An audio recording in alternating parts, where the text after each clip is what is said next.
How long is a piece of string? And what does it cost to paint a bike DIY style? In this video, I will break down the financials and get a rough idea about what it costs to paint a bike. The string question will remain a mystery. Now, I will set up an example just to have something to base our calculations on. In the example, I will use an aluminum frame with a carbon fork. Before I start, I need to make some definitions. I will calculate the cost of the materials I need. On top of that, I need to consider tools and accessories that won't be consumed once I'm done with the project, but they're still needed to complete it. This needs to be taken into account. Basic is a stand or some kind of hanger for the frame. I use a regular bike mechanics repair stand that I clamp a wooden round stick that I hang the frame on. You need some place to be, indoor or outside, and you might have to prepare that with covers and everything like that, and that costs some money too. Further, you need some clean rags, a bucket, a knife, etc, etc. All these things you might have in your workshop already, but nevertheless you need them. Another important aspect is safety and protection. You need a proper respirator that can handle gas and organic fumes. You also need a good pair of gloves and preferably a jumpsuit or something like that that covers as much of your skin as possible. So let's start from the beginning. At first, I need to disassemble the bike. I'm not gonna go into all the tools needed to do this, but I need to put this into the budget. If you don't want to buy all the tools needed and do it yourself, you can handle it to your local bike shop.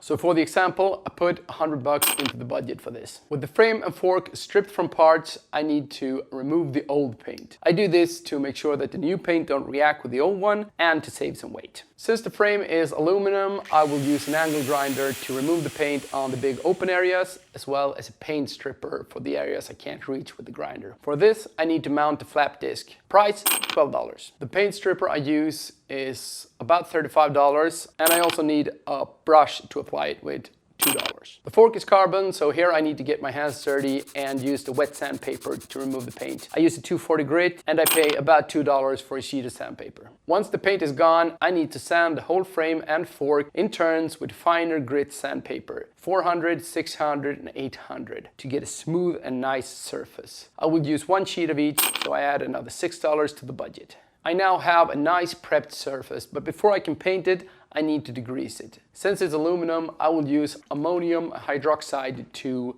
stop it from oxidation, and a bottle of this is $12, and I will apply it with a Scotch Pad, about $2. To avoid paint in holes such as bottom bracket, headset, seat post, etc., I need to mask these areas off. And for this I use regular high quality masking tape. 2 rolls in different widths, and they cost about $2 each. Just before I start to apply the primer, I need to go a final round with a degreaser, this time with a white spirit, and a can of this, about $10. Time to apply the first paint, the primer. In the example, I use a 2K primer in aerosol. This will be applied in 2 rounds, and to secure proper coverage, I need 2 cans. These are about $25 each, and I will also use an 800 grit sandpaper in between, but that have already been accounted for. Next step is to apply the base color, an acrylic paint in aerosol. 2 bottles for perfect coverage, $15 each. On top of the base color, I will apply logos and graphics. For this, I need stencils. In the example, I would buy stencils, but if you want more freedom and get it exactly the way you want it, you need to buy yourself vinyl color and vinyl. But right now, I go basic. A set of decals, $35. But I do want some custom stripes and shapes, and for this, I use a fine line tape like this that creates nice edges, $13. Also, if you find value in this video, give it a good thumbs up and help the channel out, and don't forget to hit the subscribe button. Thanks. Before I paint the details, I need to degrease it once again, but using the white spirit on top of the acrylic paint is not a good idea. So here I use an alcohol cleaner instead, and a bottle of that, about $6. And for the logos and graphics, I need another can of paint, so we add another $15. When the logos and graphics are in place, I can finally see the result of my paint job, but I'm not quite done yet. To seal it, I need to put a clear coat on. For a professional durable finish, I use a 2K gloss clear coat, also in aerosol. I will apply it in 2 rounds with a soft sanding in between, and for complete coverage, 2 cans, $25 each. The paint job is done, but we need to reassemble the bike, so we add another $100 for the local bike shop to do it. Okay, there we have it.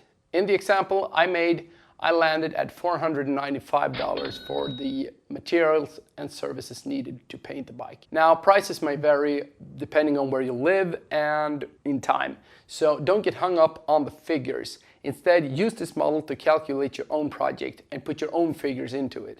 Now, to make things a little bit easier, I have made a template to a spreadsheet that you can use for free.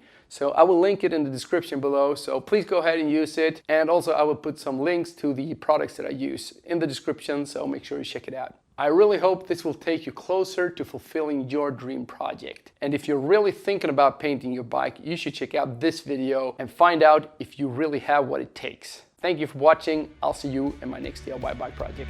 Cheers.